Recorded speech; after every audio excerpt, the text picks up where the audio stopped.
Welcome to the Minimalist CEO Podcast with Nate Lindquist. Nate created the Minimalist CEO method to help business owners redefine and grow their businesses by finding new demand in places they never thought to look, where there's no competition. By following his opposite thinking strategy, Nate's coaching clients have grown their business up to 40% in just 2 months and created tens of millions of dollars in revenue. Nate himself has launched more than 140 businesses. On the show, Nate interviews successful business owners and experts who share the secrets you can use to have a better business and a better life. Hey everyone, Nate Lindquist here with the Minimalist CEO Podcast. Welcome back. Thanks for taking the time to listen. I'm excited to introduce our guest here. This is a guy, he's the president of American Metal Roofs in Michigan. He's a sought-after leader in the space of helping out home services businesses, but also roofing companies who call him up for his advice.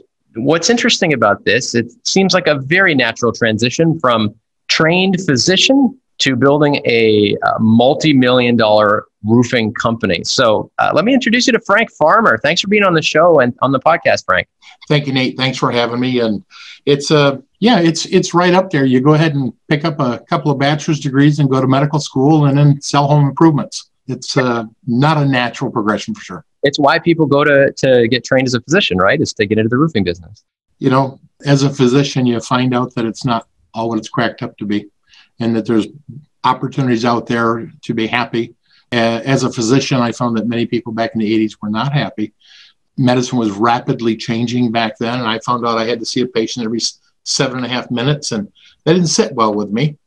And your older clients might remember a gentleman named Marcus Welby, MD, an old TV show. And, I really thought you could take some time with people. That was my idol when I was growing up as a young kid.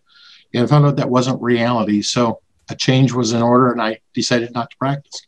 And now you're in a roofing business. That's correct. And it's the American Metal Roofs. Yes. And in the first 5 years of business, you surpassed $5 million in revenue. That is correct, yes. You saved the patient right away.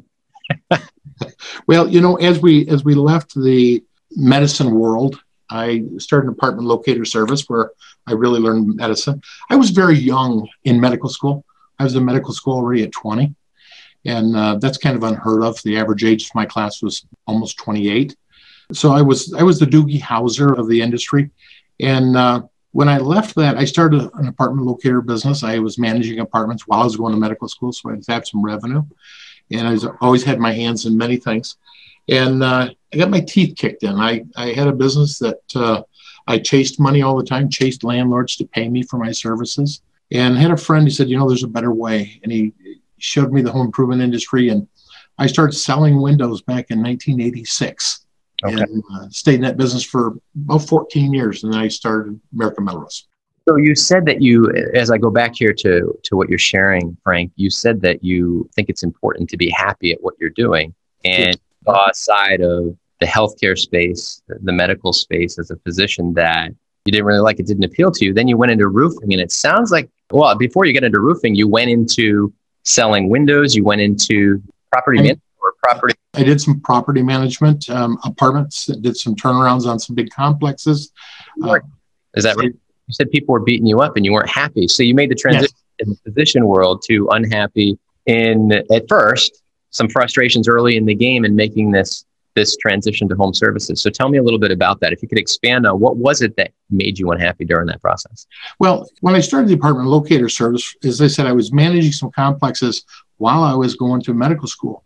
And I had a mentor, and they always play an important part in your life to help guide you. Sometimes you don't really understand they're a mentor, but he was a gentleman that was about 15 years older than myself. And he said, I think you could do really well at what you're doing on a grander scale of just not managing some complexes, but bringing tenants to other complexes, because I always had a waiting list. They were always going to buy me a beer or buy me a dinner when I'd get them a tenant. And I figured a way to run a small ad in the newspaper and become almost an apartment clearinghouse. The part about chasing money was, found out we always argued over, well, who got the tenant? They were going to come to my place anyway. So I had to put together a system on the tail end of it, where if the person rented from somebody that I referred to, that they came back to me for a gift. So I could always identify the funds. And I was receiving, in some cases, a half month's rent, in a lot of cases, the first month's rent for helping fill these apartments back in the mid-1980s. How did you come up with that gift idea, Frank? Like you said, you had a mentor during the process. Mm-hmm. Was it your mentor who gave you the idea to create that sort of stickiness to the relationship? No, he just said to me, I told him what I was going to do, and he just encouraged me at that point because I was managing some units for himself, and he'd seen what I had done. And I wanted to make it much more broad base, and it was a concept that was ahead of its time. I was operating on a TRS-80, we used to call them Trash 80 Radio Shack computers, floppy disk. Oh, I get it. And, we had floor plans and pictures and all that kind of stuff that wasn't so easy to put onto a computer back then. It's a breeze today. And most people that shop for apartments do that through the internet. Well, they'd come and sit down before me. We'd get a relationship built up, and we'd offer them a gift on tail end once they settled. And it was a gift for their apartment, not a lot of dollars. $10 back then, probably equivalent to $30 today, but enough to bring them back and say, yes, I did. I want my gift. And that's where your list grew and you were able to get compensated for the service. That is correct. And then you learn about cash flow. And I learned that the bigger the complex that I dealt with, that they always pay their bills on time. And then, they thought pay immediately meant net 30 or net 60, some cases net 90. And I started learning that not everybody's going to pay you. And I just seen a business that was growing, but caused more headaches than anything. My hours were growing exponentially, but the profits in my pocket were not growing exponentially. So I need to do something that I woke up every day, went to work, loved what I did, and got paid well at. And that happened to be selling. So one of the things, Frank, as you're sharing this, that I think about is one thing I teach my clients all the time is that when you're doing something that's seemingly general as a service, so maybe less sophistication, in this case, attracting tenants to come into properties, then it becomes a volume game. And the value that you get is often related to a tremendous amount of effort and time put into that part of that kind of a business, that kind of work. So how were you able to, and maybe you didn't see this at all, but how were you able to improve the value and sophistication of what you were doing, either in this space or another space, to actually start to reduce the amount of time that you had to put into the work and increase the dollars that you were earning? Yeah, I really never figured it out there at the apartment locator service. I was still a very young guy chasing money, getting my teeth kicked in. But when I started selling home improvements, I realized very rapidly that the bigger the ticket that I sold, the more sophisticated I became. I started selling in a method that was natural to me, but wasn't necessarily so natural to most salespeople. In other words, ethics, values, and morals were more important to me. And I've used right from the very beginning a very consultative approach with the customer to make sure the product was right for them before we started. Then I learned I always led with that. I always spent time to figure out what the people valued up front. Why were we really, at that time, replacing these windows? I learned real fast. It wasn't about the windows. They had an image in their mind. They had warmth in their mind. They had feelings in their mind, not getting a new window.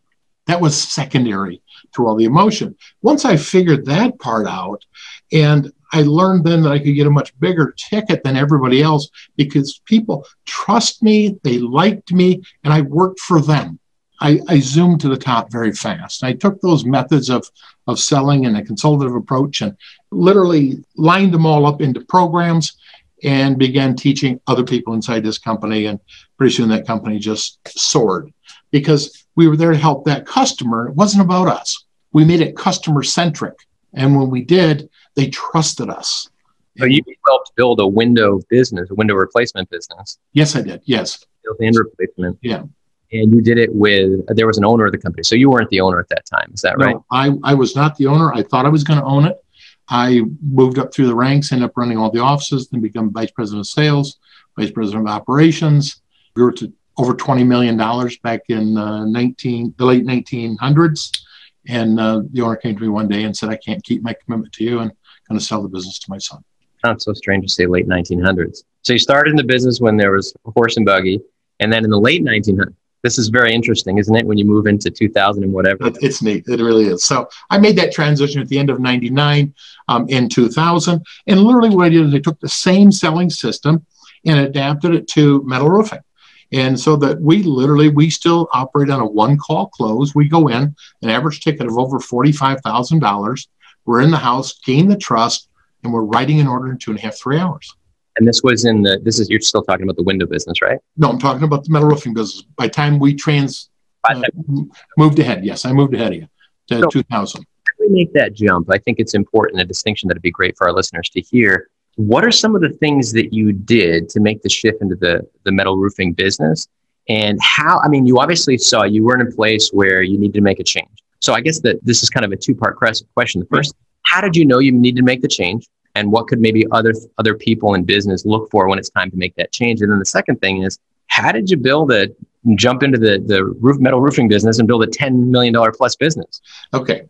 So answer the first question. How did I know it was time? You can only imagine when you've been told for probably 7 or 8 years, you're going to own this. So I treated it as if I was going to own it, putting in 80 plus hours. And I sacrificed not only myself, but my family and everything that I thought was important to get there. We had just set a record that month for the most sales when he asked me if he could talk to me in the office. I thought I was going in to get a raise, get a big bonus or something. Only walked in, he had tears run down his cheeks. I knew this wasn't good. So when I asked, it was, and I was pretty sure it wasn't going to be good for me, but he was emotional about it. You're happy tears, Frank. Yeah. He understood. He had made a very solid commitment. We had talked about it, not one, not a dozen, a few dozen times. And when that didn't happen, at least he was man enough to say to me, I can't keep my commitment. Didn't understand it all, but at least he kept his commitment and told me. And I took some time off. They paid me. I was bitter. It rocked my world. What I thought was reality wasn't reality. And I worked with Sun for a while and realized that wasn't going to work out. Value system was different. It didn't fit my value system. I felt myself having a compromise. The company was not heading in directions that I thought were healthy. And I made a decision to leave. So you made the decision to leave and to go, and then you made a new decision to start something. And yes. While I was there, I had brought a product into the company that I felt could be successful. And that was a line of metal shingles, high-end metal shingles, beautiful roofs. And when I left, I sat down with him, and there were some monies that were owed that he could not pay. And it gets very complicated, but we were talking monies well into the 6 figures. And that was part of the decision when it was okay to not live up to his obligations. And I decided to leave and said I was going to take that product with me, which we really hadn't done anything with. So I had a feeling I could develop a business. I'd seen it a couple of years earlier by bringing this product into this company. And I just seen an opportunity that, okay, I'm going to take this with me and I'm going to start from scratch. I went down and talked to that supplier and secured an agreement that if I could achieve a certain sales volume, that I could have an exclusive on that product in the entire state of Michigan. And that really was the beginning. That was the motivator, because I knew I wanted to have something that was unique. I knew I wanted high end. I knew I wanted quality. And nobody had ever sold metal roofing like I was talking about. Today, even yet, many companies that I coach, because we started a consulting company, many of the companies that I work with are just floored when they see the sales system that we use and the methodology and the psychology and how we can do a one-call close on a $45,000 ticket where they're having trouble getting $20,000.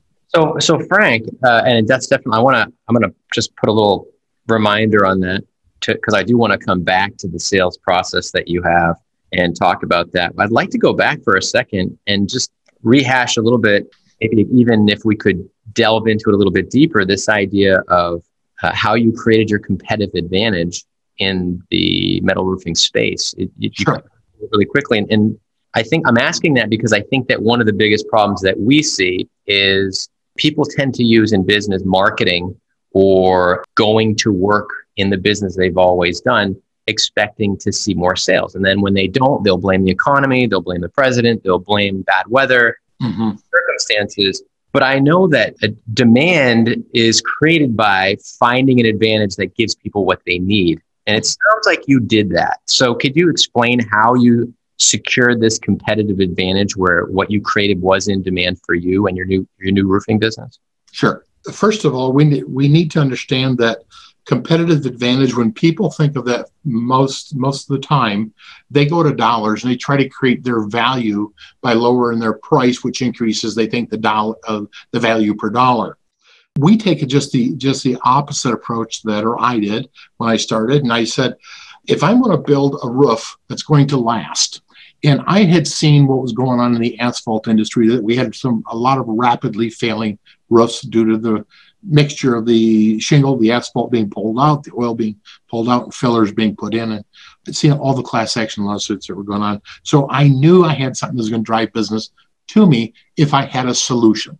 So to create that competitive advantage, I took a look at all of the challenges of roofs to start with and fixed them. In other words, I found the best components I could get. Then I figured out what that roof had to cost. I didn't start with a price in mind, and I just happened to end up way more than everybody else, because every component that I was putting into that roof, starting with ice and water, underlayment, the trims that ended up being put on there. We ended up, as we were solving problems, as the years got more and more years of experience, we bought equipment. Then we designed a line of venting products, because we seen that roofs were failing rapidly from poor ventilation, and homes had mold growing in them, which fit into my dallywhack as a doctor, to solve those problems for people. I seen that houses weren't breathing any longer through the walls because we tightened up their walls, we tightened up the windows, we put doors on them that were sealed, just like with magnets, just like your freezer seals. So houses didn't breathe this way, and all that moisture was now going up. And one thing people had not done is improve the venting systems. So we improved the whole thing. And then I don't want to say irregardless of price, but the reality is it was irregardless of price. So then we went in a sales system to find out why people wanted these beautiful metal roofs. And those that all thought that metal roofs were all vertical seamed or like barn metal, when they seen the designer panels we were bringing to market, they were blown away. And the wives were saying, wow, I can have that. And they got excited about it. But I quickly learned that people weren't replacing roofs because they had a leak. I found a niche out there in consumers of people who wanted a better looking home. They wanted the classiest place out there. They wanted to be the showpiece of a neighborhood. And I found that the niche of customer that we went after wasn't a person that really needed a roof today. They thought they were ahead of schedule. They were looking for 2 years down the road. They stumbled on some advertisement that said metal roofing. They said, that's interesting. I'm going to need a roof one of these years. So we put a process in place that when we went into the home, we did a thorough examination of equipment in an attic, and using infrared and using cameras and creating smoke and all kinds of things. Use 7, 8, 10 pieces of equipment in the attic and do an evaluation where the customer gets to see that what they thought was reality isn't reality. And you catch them off guard, and it became an emotional presentation. No different than if you were to come into my office, Nate, when I was a physician, and sat on my table.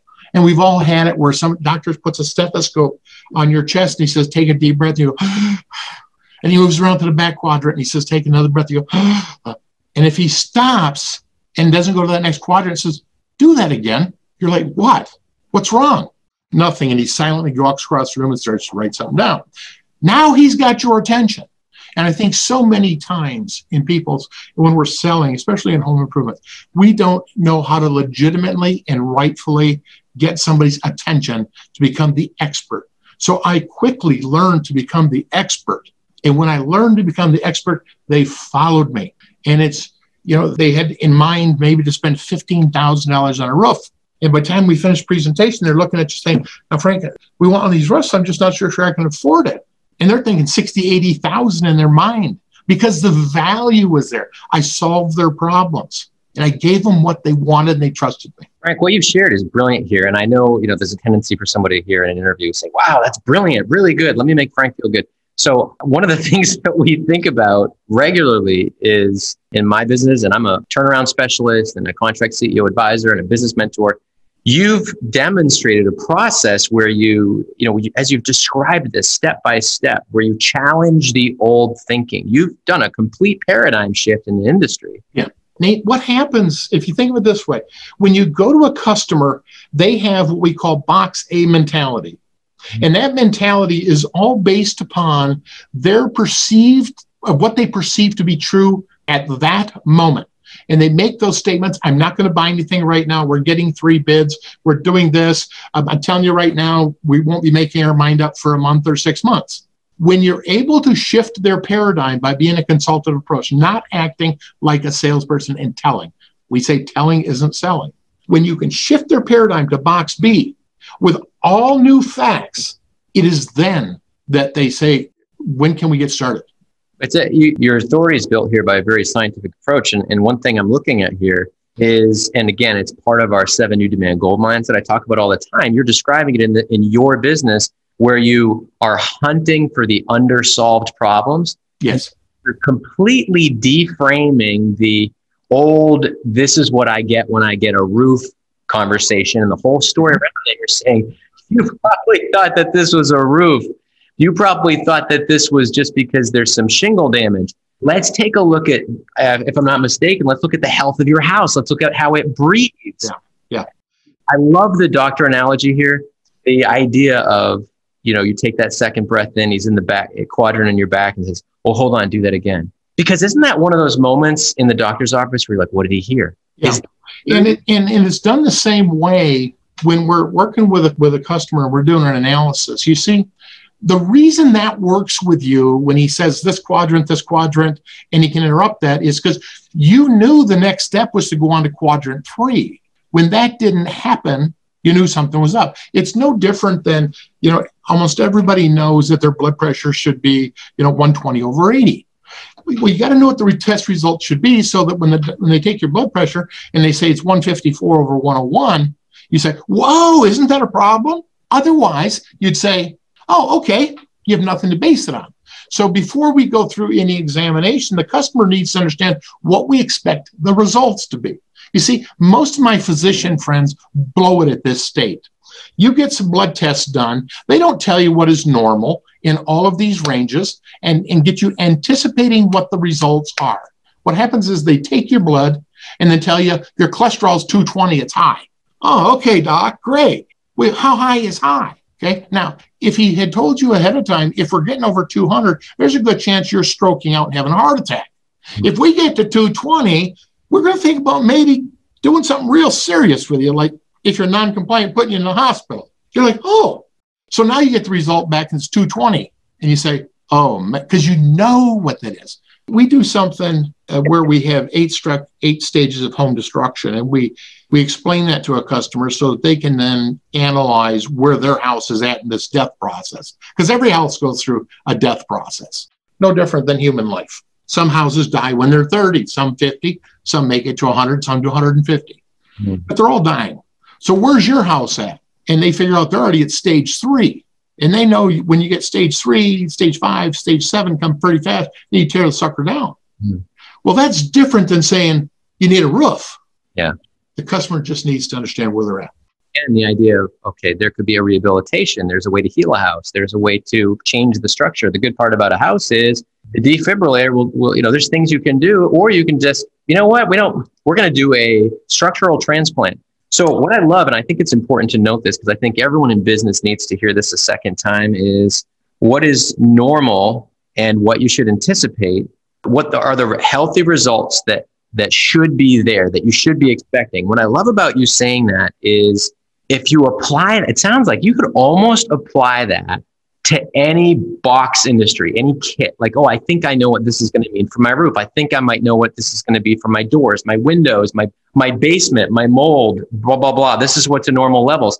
But then the ability, I think the real strength there, and tell me if I'm on the right track here with what you're doing is, but don't worry, we're going to take a thorough look at everything that's going on and we can help. And then when you introduce a solution, it's not replacing a roof, it's healing a home. Yes, and it's really more than healing a home. And I want to hit on 2 things that you said.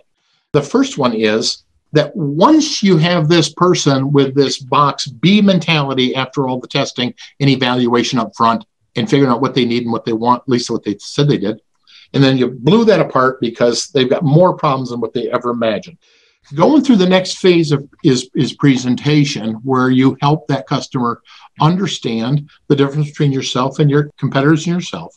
and why we don't do it like the competitors do anymore. In other words, almost a history of, yes, that's the way things were done 15, 20 years ago, but here's the result. Because we've been in business for well over 20 years, we've seen with that result at year 10, we were having these kind of problems. That's why we figured out we need to step it up with our sealants. They were failing, and we had to go back and fix all those roofs. So they see that we become a solution. But the part where you say you get to fix the house, yes, you do. But don't lose sight what you did was you calmed the emotion that was in it. You gave them a sense of security again that they had prior to being there by following your guide to fix the problem that needed to be done. That calmed them back down because they're in a very highly emotionally charged state. So many salespeople think that sales are made with logic side of the brain and statistics and et cetera, et cetera. And the reality is that's where stagnation lives. That's where I'm going to get 3 bids comes from. That's where low emotion comes from. We, when we're selling, live in the emotional side of the brain, high energy, problem solving, feelings. You're only going to make sales in the emotional side of the brain that are meaningful. You know, there's a book, I don't know if you've heard of it, called Why People Buy, and it's from Jonah Lehrer. I read it. It's a huge influence on me. They actually took a study of 1,100 people. He shared a study where they put them all in a room. They created this study. They all had a damaged limbic brain, the part that creates feeling. And what was interesting is they were all invited to come to this study to be a part of it. They're like, hey, what happens when, without a limbic brain, you can't feel. There's no ability to feel. So the first problem happened. The idea was to get him to show them some things, have some conversations, and then have them go into another room. And I don't know, I think this was a workshop that was described, or an article that was described after I read the book. But what was interesting is the people that were invited to the study, the only ones who showed up are the ones who were brought by someone who thought they should go, because the ones who were invited to go couldn't make the decision. They couldn't, if they didn't have the emotional first, they couldn't make the decision to go. They weren't capable of it. So as what you're describing comes up, it bubbles up, I start thinking about, well, the reason people say sell the sizzle, not the steak, but it's even more than that. It's they have to feel something first that's immediately compelling. And you've got that locked up. I'd love to, as you look at the roofing industry, you've created a new industry that is not the roofing industry, where one of the solutions you provide is the roofing. And it's such a neat way to, so if you were to describe what industry you're really in, what do you think you'd call it? Or do you have another name for it, since it's obviously not just the roofing industry? No, I commonly, when I talk to people and they understand what we do and how we do it, they truly understand that we're in the marketing business. We happen to sell roofs. You can take this system of selling and you can literally plug any product into it, but you need to figure out how that customer is attached to it emotionally. It'd be very easy to plug the basement business in it. Okay, you've got water, you've got mold, you've got health issues that are there, but most people don't know how to convey that to the consumer without just saying, this mold could kill you. Well, they hear it from every salesperson, but they got to figure out how is it that they can have a conversation with that person to figure out how is this affecting their life. Not necessarily always from a health standpoint, but what are you not able to do in your business? Do you have kids that aren't able to come down here? Does grandma, when she comes over here, complain about a smell in the house? And so fixing this problem for them gives them access to grandma. The kids can use the whole house. They don't have the problems that they have in there. So it doesn't matter what product you put inside of the system. If you figure out what people value or what they're missing by this looking this way. I want you to go back to roofs just for a minute. Once I said to a person by accident, then I understood the impact of what I said. I said to them, I wonder what the neighbors think of your roof. You see, I realized at that moment, based on the reaction, they'd never thought about that. And then only a few minutes later, she said, how much do you think it matters to them? I said, well, when you look across your neighbor's house, what matters to you? And I realized that people drive into their house, and they have driven there for the last 15 years and watched a very, very slow degradation of roof that they can't ascertain. The neighbors look at it, and it's got this black mold all over, missing a shingle, curling up a little bit, looks like heck, and the neighbor forms a value opinion of those people. Well, nobody wants somebody to feel bad or think bad about them, but that is all part of that equation of what this customer is looking to gain. They're looking to gain to be the prestige. In other words, the old movie Tin Men, they're looking to be the after picture not the before picture. So how do you put your message out there? I mean, I'm looking at the website. Do you start the conversation talking about roofs and then it turns into something that's gets into the emotion? You have to. First of all, when we get to a house, we do a great greeting, and everything is customer centric. Everything from getting out of the car, whether we see somebody in the window or not, we just wave and smile at the house.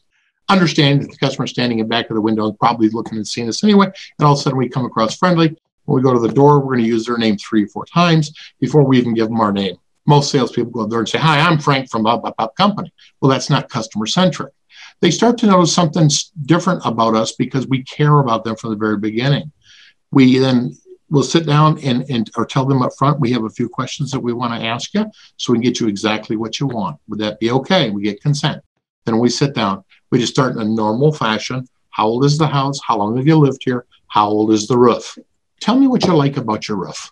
Nobody ever goes in and says, "Tell me what you like." The guy looks at you and says, "What I like? I can tell you what I don't like." "Oh, okay.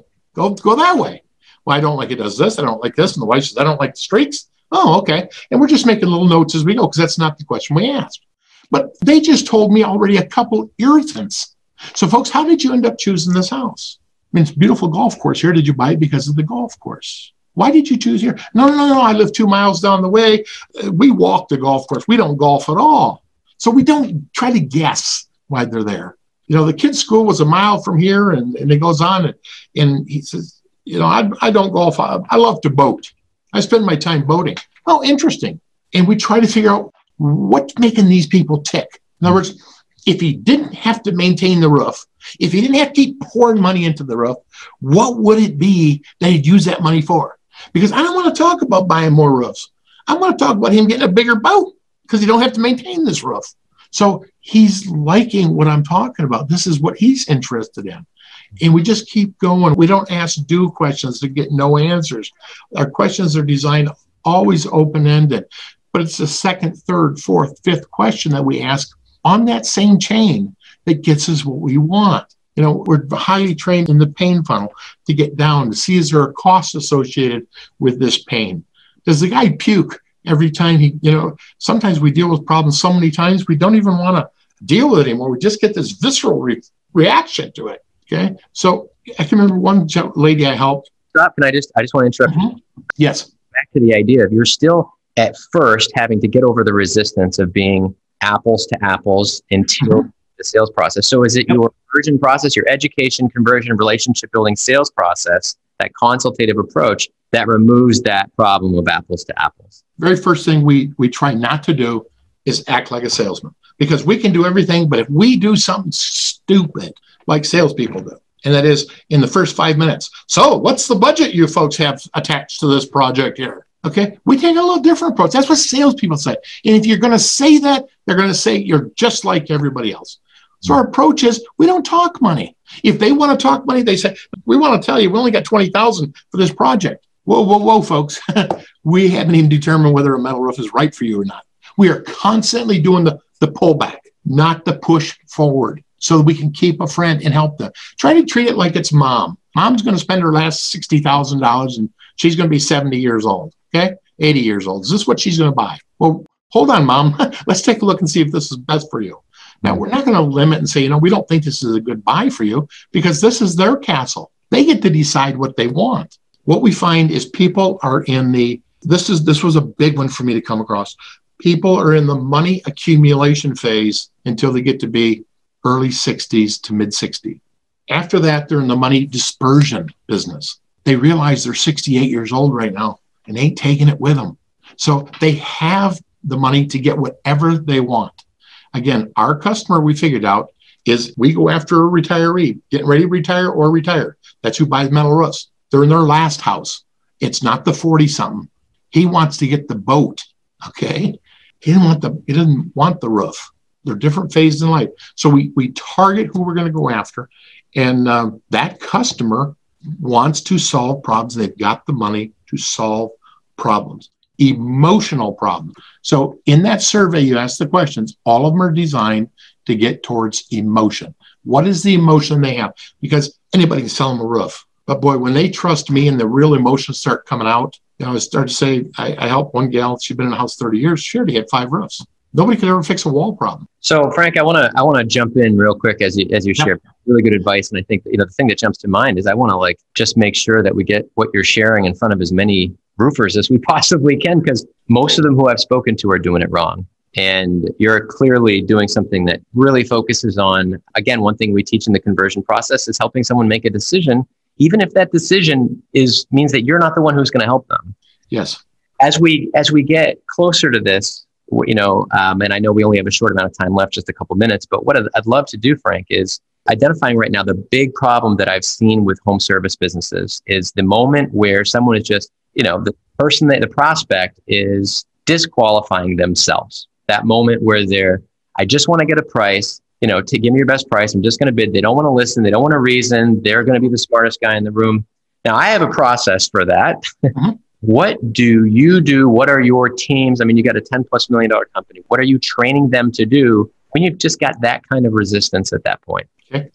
First of all, we're not going to argue with them. We're not going to tell them they're crazy. They've got to come to a conclusion that they don't know enough.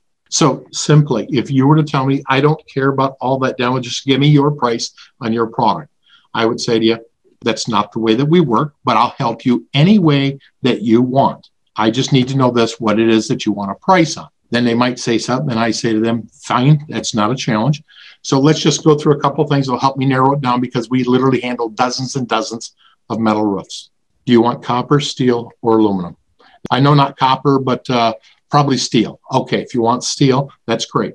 Do you want galvanized steel, or do you want galvalume? Well, they realize they don't know the difference. So let's say they say galvanized. We say, fantastic. Would you like a G125, a G100, G90, G60, or G30? They soon realize I don't know. Well, what did others quote you so we can do I don't know. Okay, we're about ready to get your eyes ripped out. And then we say, so what gauge are you looking for? 24, 26, 28, 30, 31? And they say, well, probably 31 because we want the thicker. And we say, actually, that's the thinnest. Folks, if you would like to just take 20 minutes with me, I think I can save you tens of thousands of dollars by just giving you some quick information. And I promise you, I won't try to sell you anything. I've already spent the money to clean the shirt. I'll be glad to take the time with you and help you and give you some guidance. And if you see something that you're interested in, if you don't have time now, be glad to set a time later for you. But I don't want to see anybody get taken advantage of. Generally, if you've gone that far, I don't have to get into paints, different paint, and we'll just keep rolling it out. And they realize they don't know anything, and they need our help. The great question to rest this on is, what is it you want to price on? And I think what's interesting is what you've described. You probably could insert let me describe the windows that I want. Let me describe the roof that I want. And you find out they disqualify themselves as to really having the education and knowing whether or not they're going to get what they want. Yeah. To one of the methods that we use and that we teach to, and I love your reflection on this, to a base of small service businesses is do the scope of work challenge. While you're working with someone, when some of our clients get to that point, we've taught them, well, just break down a blank scope of work that has all the questions that you're talking about, or that go and get all the bids and all the prices that you want. And then once they've given them to you, go look it against this sheet and see if these questions were answered. Don't give them to them ahead of time. Then feel free to have us do the scope of work, and we'll go ahead and fill this sheet out. Now, everything will be on that scope of work because we standardized it. We want to make sure that what it is that you want to price on is crystal clear. Otherwise, we might accidentally persuade you to have something that you don't want. But what's really fun is then you can say to the contractors, what we normally see, I'm sure normally see is, we need you to write this down. Oh, okay, I can write it down. Well, we actually need to be typed. Okay, I can type. We actually need you to be able to email it over digitally.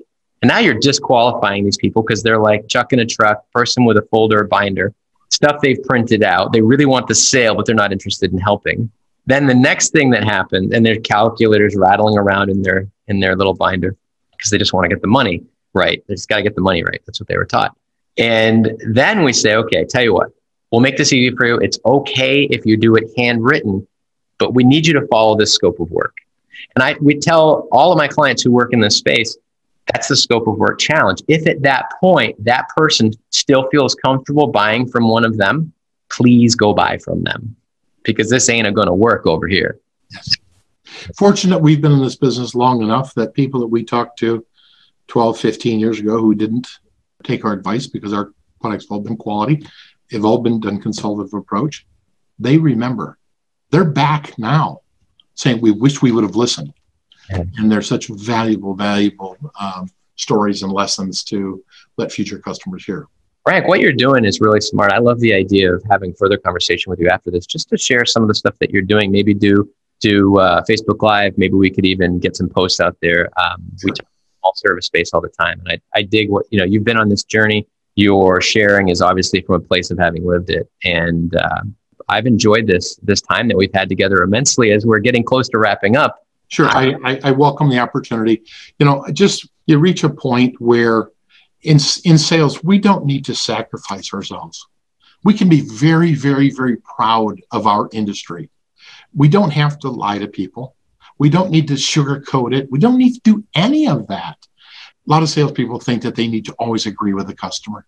And a silent disagreement is the most powerful thing that you can do, because the customer will always act like they know what they're saying. We want a 24 gauge steel, and you stop and just look at them and you voice an opinion. They can sense something's wrong. And it's very, very, very powerful. Very powerful. That's the second time I've heard the idea of silence and the power of silence. Seth Godin, the marketing guy, the Purple Cow guy, he said, and I believe he was quoting someone actually, he said, stop and let the silence do the work. Yes. That's perfect advice. It's a great place to wrap up. Frank, if we were to put a billboard up, I love this question, and I definitely borrowed, I've heard others say it, but if we're going to put a billboard up for anyone in a small business looking to get the advice that you're going to share on this billboard, so say several million small business owners across the country are going to see this advice in any business, in any space, what would you put on that billboard given the chance? I think I understand your question. I had some background noise here that chimed in. But if I had a billboard and I could get a message across to small businesses, it would be what I ask a lot of my clients. I have no doubt that I can speed people's businesses up. I would ask this question of small businesses. If I speed your business up, does that mean you go out of business faster? Or do we need to make sure that the back end of your business is as good as what your front end of your business is? So the challenge of that answer, and I love the answer, it doesn't fit on a billboard. I hear.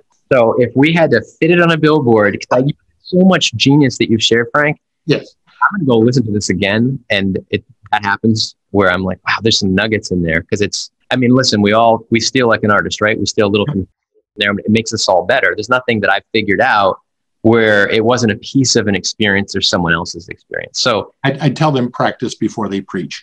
Practice before they preach. Yes. Simple. Practice before you preach. Learn your craft. Don't just go out and talk. Brilliant. What I said earlier, silence is golden in many, many places. Yeah. Okay. Practice before you preach. Frank, this has been great. Thank you so much for being on the podcast. Thanks for having me. Yeah, absolutely. Thanks everyone for coming onto the podcast. We just heard from Frank Farmer, president of the American Metal Roofs Company and based in Michigan. It's been an amazing journey, and this is definitely an interview that I'm going to be going back to and referring to again and again. And if you want to learn how to get in touch with Frank, I'm going to encourage you to go to his website. Frank, what website would you suggest they go to? They can contact me. The easiest one's good to remember is going to be AmericanMetalRoofs.com. And the roofs is plural. AmericanMetalRoofs.com. Okay, so I'll put that down into the show notes. And thanks again, everyone, for listening to the Minimalist CEO Podcast. Again, we're with Frank Farmer today. It's been an awesome episode, and we'll see you in the next episode.